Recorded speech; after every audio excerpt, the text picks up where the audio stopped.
حدیث قدسی میں پروردگار ارشاد فرماتا ہے کہ اپنے واجبات کے ساتھ ساتھ اپنے مستحبات کو ایڈ کرو تاکہ میرے محبوب ہو جاؤ۔ واجب تو سب کرتے ہیں، مثلا ایسا کہ بچہ محبت کرتا ہے اپنے والدین سے، ہر کوئی کرتا ہے۔ ایک شخص دعویٰ کرے، یہ بات کہے کہ میں محبت کرتا ہوں، اچھا محبت بیٹا کیا کرتے ہو؟ میں یہ کرتا ہوں، وہ کرتا ہوں۔ یہ تو سب کرتے ہیں، تم ایکسٹرا کیا کرتے ہو؟ تو وہ ہو سکتا ہے کہ بولے میں یہ فلانا کام ایکسٹرا کرتا ہوں تاکہ میں اپنی محبت کا زیادہ اظہار کر سکوں۔ خدا کہہ رہا ہے کہ واجبات تو سب ادا کرتے ہیں، سارے نماز پڑھتے ہیں۔ نماز پڑھ کر کوئی یہ کہے کہ جی میں بڑا کام کرتا ہوں، تو بڑا کام کوئی نہیں ہے، کیونکہ نماز تو واجب ہے۔ سانس لے رہے ہیں نماز پڑھ رہے ہیں، کھانا کھانا ہے نماز پڑھیں، نماز واجب ہے۔ اس لیے حدیث و روایات میں ہے کہ واجب کے ادا کرنے کا ثواب کوئی نہیں ہے۔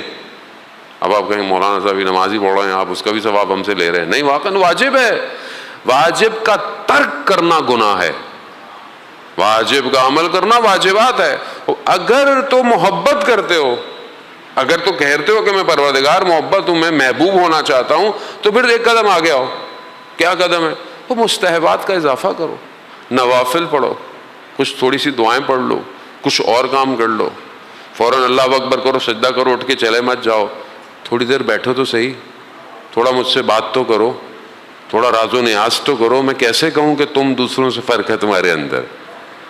وہ جب ایک شخص دنیاوی محبت کا بھی اظہار کر لے تو وہ بھی اپنے محبوب کے دروازے کے باہر تھوڑی دیر کھڑا ہی رہتا ہے۔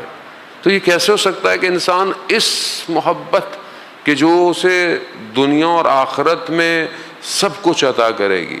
تو خدا کہتا ہے کہ جب مستحبات کرتے ہو تو میرے محبوب ہو جاتے ہو، پھر جب میرے محبوب ہوتے ہو تو میں تم سے اور محبت کرتا ہوں، اور پھر تمہارے کان تم میرے سے سنتے ہو، پھر تمہاری زبان میری زبان ہو جاتی ہے، پھر تمہارا ہاتھ میرا ہاتھ ہو جاتا ہے۔ یعنی گویا پھر تم ایک ایسے سفر کی طرف آتے ہو کہ تم اپنے آپ سے نکل کر مجھ تک سفر کرنا شروع کر دیتے ہو۔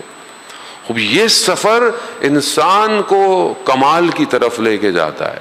اگر انسان سادی زندگی گزارتا ہے تو کوئی کمال نہیں کر رہا، سب کوئی گزار رہے ہیں، آپ اپنی زندگی گزار رہے ہیں۔ تو یہاں ہم اپنی زندگیوں میں عزیزان محترم کمپیریزن کریں، کیا ہم اس عالم میں رہتے ہوئے اس عالم کے سفر کے لیے تیار ہیں یا نہیں ہیں؟ یہ عالم ٹیمپریری ہے۔ یہی معرفت ہے سید الشہداء نے کربلا میں دی ہے کہ دیکھو جان اگر خدا کے لیے ہے تو یہ جان قیمتی بھی ہو سکتی ہے، مال خدا کے لیے ہے تو یہ قیمتی ہو سکتی ہے، رشتے اگر خدا کے لیے ہیں تو یہ کامیاب بنا سکتے ہیں، ورنہ یہی محبتیں انسان کو دنیا میں کھینچ دیتی ہیں۔ انسان اپنی زندگی میں کتنا غلط کام کرتا ہے ان رشتوں کی خاطر، اپنی اولاد کی خاطر، اپنے شکم کی خاطر، لیکن اگر یہی چیزوں کو ڈائیورٹ کر دیں تو یہی چیزیں خدا کی طرف لے کے جا سکتی ہیں۔ محبتیں ایسا نہیں کہ آپ کہیں کہ جی اللہ سے محبت کریں تو لوگوں کو چھوڑ دیں، گھر کو چھوڑ دیں، نہیں، ہو ہی نہیں سکتا۔ کمال الہی جو ہے وہ بغیر سوسائٹی کے ڈیفائن ہو ہی نہیں سکتا۔